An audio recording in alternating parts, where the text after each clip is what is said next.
Amazon is at it again with a new Fire TV stick, but this time it's just 1080p. But this one is now Amazon's new cheapest option if you're in the market for a Fire TV. I'm Titus, this is the Search for Awesome, and this is my new Fire TV Stick 2019 review.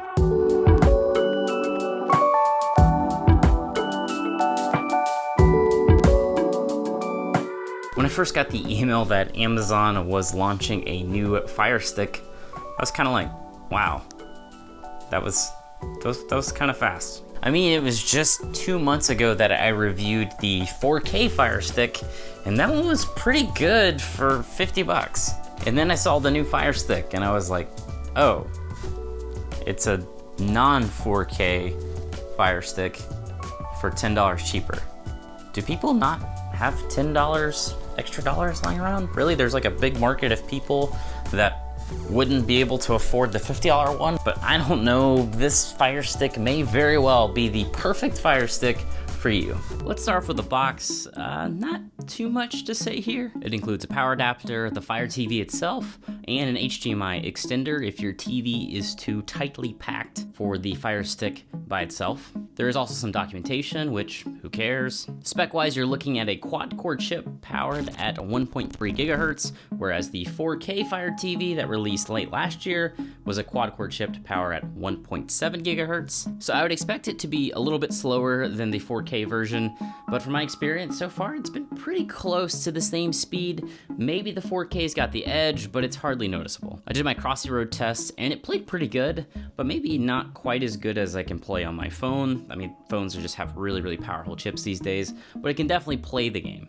And if you're curious, the 4K stick played Crossy Road, I would say about the same. And streaming content was plenty fast for my taste. I would say within about 5 seconds or so, you're in your show or in your movie, depending on how fast your internet is. But the biggest enhancement in now what is the cheapest Fire TV stick is the remote. It's an Alexa enabled, and it can control the volume and turn on your TV straight from the remote. This is the same remote that the 4K TV stick has, and the remote has always been fine on these, but this is just really an awesome improvement because you don't really need any other remotes when you have this setup with the new Fire TV. And you can even set it up to change the inputs of your TV with the voice control functionality. So like if you have an Xbox plugged into your TV as well, you could go on your remote and tell it to switch to Xbox. Although I've sometimes been able to get it to work, sometimes I have some trouble with it.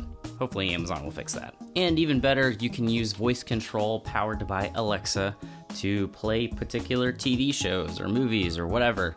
And it has functionality in different apps. Like on the Hulu app, it actually has a whole different set of keywords that I can use to control Hulu. I will say, if you want more information about the Fire Stick, maybe check out my previous Fire Stick review. I went through things in like a lot more detail, a lot more of the nuances, a lot more of the features in that video, and you can check that out right there. Again, these Fire Sticks are almost identical. Also, I've been using the Fire Recast for a while, and you can find a review of that right there. Basically, it's like a DVR kind of TiVo-like solution where you plug in like a normal TV antenna and you can record TV shows off of it. But I'm just gonna be frank, if you want to use the Fire Recast, don't buy this Fire Stick.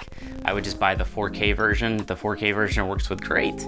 This one, it seemed to work okay at first, and then I started running into a lot of buffering issues, and it just seemed to be kind of slow and laggy, and sometimes it would work, and sometimes, in fact, most of the time, it just didn't. I don't know if Amazon's gonna fix this with a software update or something in the future, but at this point, I cannot recommend this with the Fire Recast, but let me know in the comments if you've had a different experience. I would love to hear your perspective. I guess the question that most of you probably are wondering is, how does this new Fire TV stick compare to the 4K Fire TV stick? And to be honest, it's really not that different at all. Maybe the 4K one is a little bit faster, but if so, it's not by much. So I'd say if you're in the market for one, I'd say buy the 4K TV stick if your TV is 4K, or if you're looking to upgrade to one in the near future. Otherwise, just save the 10 bucks. There's nothing wrong with that. Just think, you can get a Fire Stick and 4 Big Macs for the same price as a 4K Fire Stick. Some pretty sick savings there. I still don't really understand why Amazon released this. I feel like $50 for the 4K stick. Like if they came in at $30,